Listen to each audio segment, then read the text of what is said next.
On one hand, you have Ananta, and the other hand, Neverness to Everness.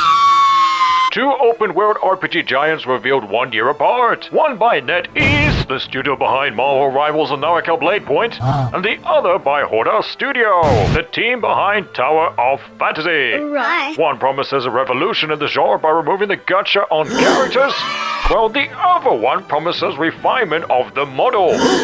People are picking sides because between work, life, and everything else, who has the time for two urban open-world games that look so similar on the surface? So the question is and remains, are you destined to choose? Today, I'm going to walk you through what both games bring to the table and what they're betting their futures on, and conclude whether this division between communities has actually any sense to it. Before we dive in, let's just clarify the announcement dates for both of these games and which one came first. Neverness to Everness was officially announced in July 2024 and is being built in Unreal Engine 5 by Hotta Studio. Ananta, who was formerly known as Project Mugen, was first announced at Gamescom in August 2023 and is being built in Unity by NetEase. Both are free-to-play, open-world anime-inspired gacha games with a strong urban vibe that feels like GTA meets anime, but they are both very different as well. Now, it is causing a division in the gacha community because people are arguing on which one fits the urban open-world genre best. Well, let's find out. In Never to Everness, you're part of an anomaly hunting agency in a city called Hetero that hunts anomalies. Now, about Never to Everness's world, what impresses me the most about it so far is its commitment to making every part of the game feel interconnected. You can basically drive and go anywhere without being interrupted by any loading screen or black screens. But even that is something that Ananta has recently shown they can do and are doing even better with their GTA-inspired character switch. One thing that we can't fault Never to Everness on is how beautiful graphically their game looks. Unfortunately for now, that has came at the price as the gravity and motion of the vehicles and other things in the game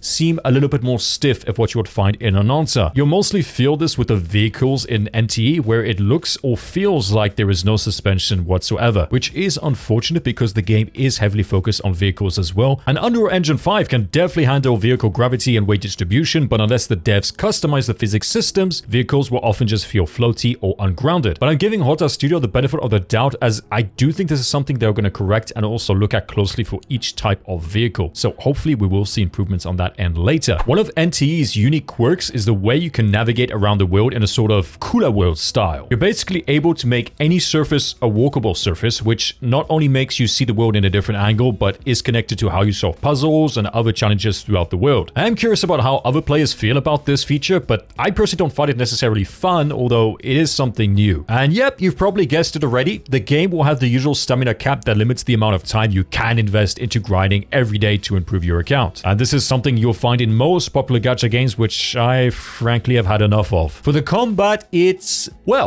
what you would expect. Basic, heavy, and flashy ultimates. Nothing new to the genre, but still very much appreciated. It is the usual Genshin character elemental switches with added time quick assists. And when it comes to the character progression system, Neverness to Everness uses a Tetris-style gear system where you arrange disc weapons and cassette blocks to activate bonuses. The best part is that you actually see all substats before investing resources and no RNG gambling when upgrading. Character dupes from the gacha lets you choose which constellation activates first instead of forcing a linear path. And as we touched on before, the combat is your standard, basic, heavy, skill, ultimate setup, but it does also lean into elemental reactions that push you towards building synergistic teams, which does also emphasize the gacha system, making you want or feel obligated to pull for certain characters to complete your teams, but that's just how it goes with these games. But what I do find particularly uninspiring is how similar many of the movesets of the characters are from Hotta Studio's former gacha, Tower of Fantasy. Having kept track of Tower of Fantasy's growth myself, which I frankly lost faith in last year, I noticed so many things in NTE that seemed borrowed from Tower of Fantasy. And that's not a good thing, considering this is supposed to be a complete separate game for Hotta Studio, and I don't necessarily want to see NTE live in Ananta's shadow the same way that TOF got lost in Genshin's shadow. But what NTE does have going for it is its focus on cars. And I have no doubt that NTE is going to bring a lot of fun when it comes to car racing and a lot of nostalgia when it comes to classic cars as well. But as I said before, I personally do think there needs to be improvement when it comes to how vehicles behave on the road because of the lack of suspension physiques that seem just very unnatural. And again, as of right now, Ananta is also doing that better. But one thing that Ananta doesn't have is consequences when it comes to stealing vehicles. Yep, NTE has the same sort of wanted star system that you'd find in GTA, when getting caught will cost you basically 5,000 in-game currency. In this system's current state, I feel like it will get more annoying than fun within a few weeks of the game unless some improvements are made around it. But it's still a feature that Ananta doesn't have, and maybe there will be some merit to it later, but for now, I just can't see it. But one thing that NTE is hella nailing is everything to do with climate change within their game's environment. It's gorgeous, and the NPCs will also react and adapt to what climate change they're in. The game will have multiplayer. It's still unsure to the scope of how much of a multiplayer experience will be at launch, as it is still in development, but it will include things like multiplayer racing and the options to visit your friends' apartments. NTE's gacha system is fair, but won't surprise you. It's a character gacha system with a hard pity of 90, but with no 50-50s, and also no weapon banners either, which frankly should have never became a normality in the genre to begin with, so this is a step in the right direction. I mean, it's not surprising that NTE are softening their gacha system because, as I've been saying since 2024, every studio rising up in the gacha genre will try to muscle out Hoyo and even Kuro by introducing friendlier and softened gacha systems because, come on, enough already with this predatory shit. And I feel like we are crossing into a new era of gacha games where it's going to be more about having fun, of which some will retain the gacha model, which is not a bad thing, as gambling in these games is part of the fun. But let's be real, some studios have put in so many obstacles forcing new players that jump into the game to pull for characters they don't necessarily want, only so they can clear certain aspects of the game. HP inflation is healthy to some degree, but pushing it too far, that needs to stop because we've had enough of that. But one thing that I have to hand to NTE and that they're doing so well, and that's their ultimate animation sequences. They've clearly learned a lot from Tower Fantasy, and now their ultimate animations are just going to be one of the best in the whole genre because of how expressive they are. It's unclear right now if Ananta is going to still have ultimate animations or there's going to be any ultimates altogether, with how they've completely focused their combat system in a whole other direction. So this is one of the things that does set NTE apart from Ananta right now, and they are very much nailing. Now we need to talk about Ananta, or Ananta, or Ananta. I probably am butchering this. Now before we say anything about Ananta, I just want to say what an improvement they have made to the MC. This guy doesn't piss me off like say Wise in Xenozone Zero does. I might be kind of slow sometimes. But what we don't know yet, and what does worry me, is that they haven't shown the female MC upgrade yet. Have they removed it from the game? Will we be able still to choose between male MC and female MC? I sincerely hope that they're busy refining her model as well and will reveal soon, because I want to play a go. I have my reasons. Ananta's world has came a long way, and we've seen that in their new trailer from the Tokyo Game Show, where they showed us how far the game has actually come since their first trailer and how committed they are to making the game even better. The new trailer showed us that Ananta will still be an open world anime RPG with strong hooks from games like Absolver, Sifu, Sleeping Dogs, GTA, and Uncharted. The lead dev Ash confirmed in an interview that they have approximately 700 to 800 devs working on the game as of right now, and that iconic movies like Jackie Chan's movies have had a big influence on the game. Ananta's story has changed a bit, but originally when it was still Project Mugen, it was presented as you are something called an infinite trigger investigator looking into a strange phenomenon known as chaos. Or at least that's what they originally set the game out to be. We're not sure to how much they have still stuck to that concept and part of the game, as the Tokyo Game Show was more about just giving the opportunity for players to try the game. But what we have confirmed from the Tokyo Game Show and the interview with the lead developer Ash is that Ananta is actually extremely different from NTE,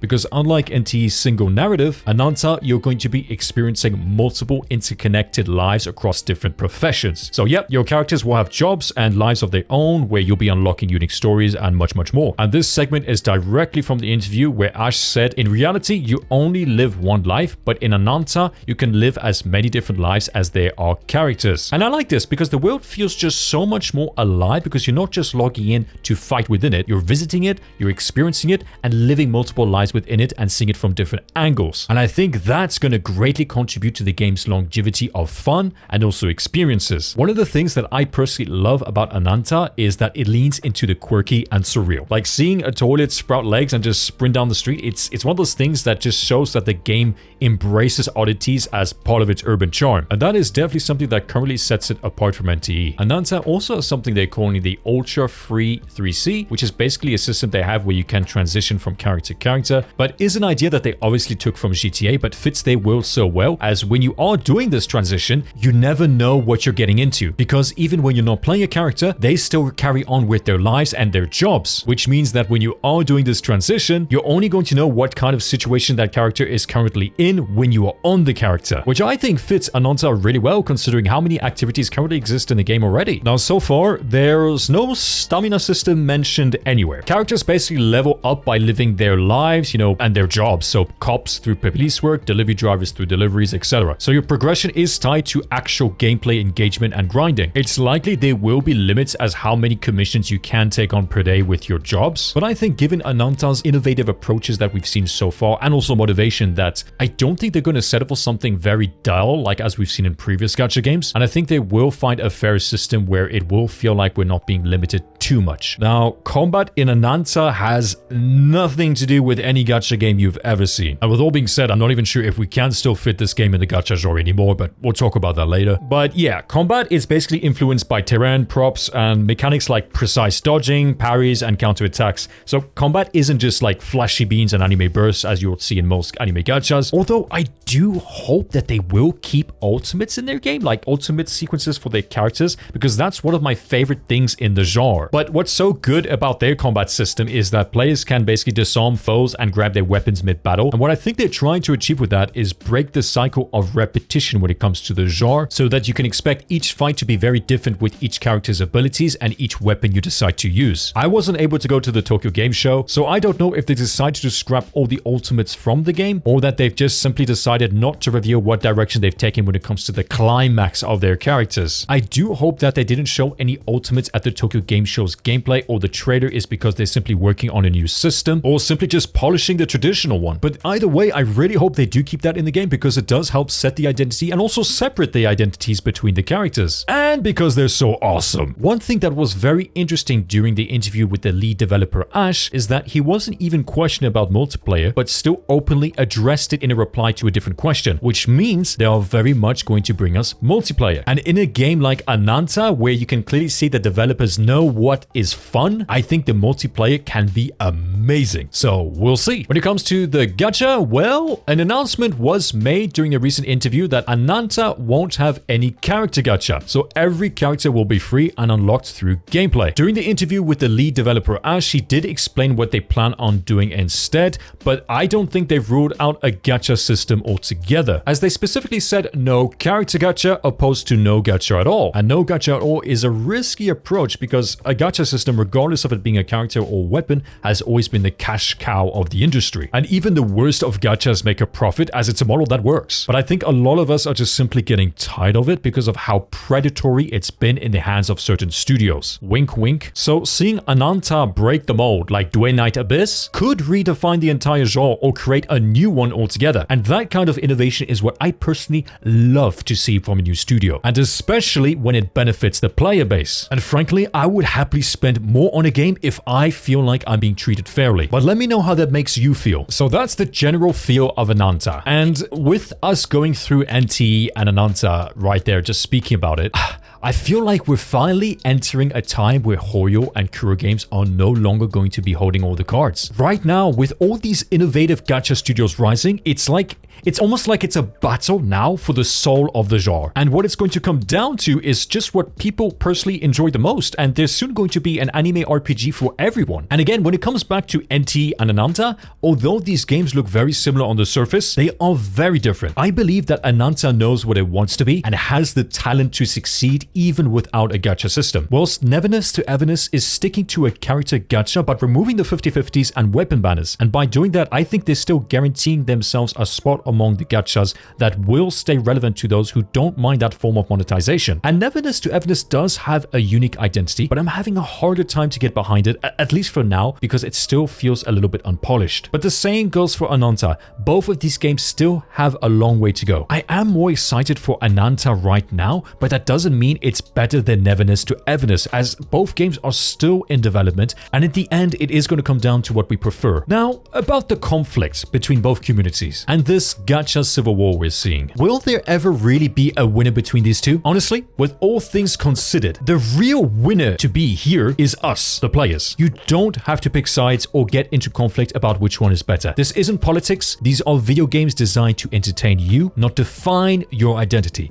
They are both optional. What's actually happening here is that the competition between NTE and Ananta is driving innovation in ways we haven't seen since Genshin first dropped, which is actually a good thing. Neverness to Everness is proving that you can make a traditional gacha more player-friendly without losing that banner-to-banner excitement. And Ananta, on the other hand, is asking if we even need a gacha system anymore at all. Both approaches have merit, and both are responding to player feedback that the current systems just need improvement and to be more player-friendly. And the beauty of this moment is the choice. For the first time in years, we're not stuck choosing between Hoyo game or nothing or Kuro game or nothing. And that's what I really love. Both games are forcing the entire industry to step it up. Even if you're not interested in either of these titles, their innovations will influence every gacha that comes after them. That benefits everyone. And my advice, try both. See which one clicks with your lifestyle, your preferences, your budget. And the war isn't about which game wins. It's about breaking Hoyoverse and Kuro's stronghold on this space and giving players actual choice for the first time in years. We all win when developers have to compete for our attention instead of just copying each other. And this means the future of gacha is looking more player-friendly than it has been in a very long time. And that's worth celebrating together as a big family instead of picking sides. I wanted to say thank you so much for watching the video.